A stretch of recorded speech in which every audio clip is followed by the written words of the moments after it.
The Reign of Terror began shortly after the execution of Louis XVI.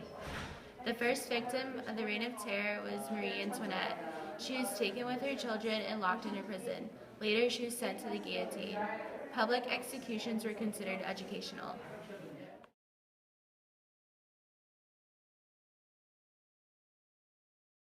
Most of the people involved in the government changes of September 1792 were members of the radical political organization, the Jacobin Club.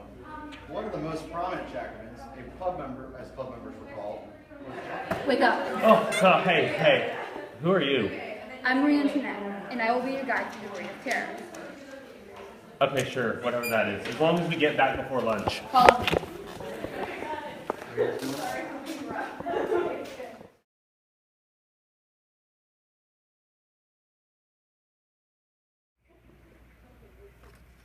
But why did they execute Louis XVI? The Jacobins thought that he had committed treason against the French people. The National Convention declared a verdict of guilty, but the vote was a close one, and then he was sent to the guillotine. This began the Reign of Terror. I was the first victim during the Reign of Terror because Louis was my husband. The people saw me as committing treason too. I too was sent to the guillotine. How many people died during the Reign of Terror? 40,000 were executed. At least 85% of them were just ordinary people and French citizens.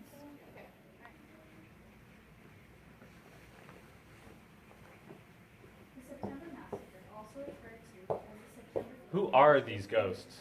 They are the ordinary people that were murdered and killed during the Reign of Terror. Most of the people that died were just ordinary French people, not nobles or aristocrats. Who did this to them?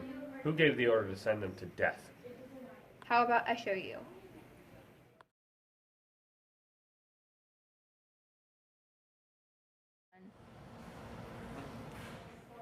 Who is that? Million Robespierre. The Reign of Terror basically started because of him and his rise to power. He was the head of the Jacobin government, and they wanted Louis executed, starting the Reign of Terror. So why did he do this? It seems all unnecessary. He was afraid of losing power over the revolution. He thought that the only way to properly rule was to incite terror in the people. What eventually happened to Robespierre? July 28, 1794, he was sent to the guillotine. But I thought he was the one who's leading the executions and the terror. This is true, but the other people who were a part of the convention began to worry that they could be next for the guillotine. So the remaining members of the National Convention voted to arrest and then execute Robespierre. How was Robespierre to gain power so quickly? Originally, he was appointed as one of the members of the Committee of Public Safety. And then, after the execution of Louis, he rose to power and gained favor with the other committee members and the members of the National Convention. He convinced the people that the only way to offer protection from the enemies of the revolution was to execute them. And in conclusion, these five were moderates, not revolutionary idealists. What is a guillotine?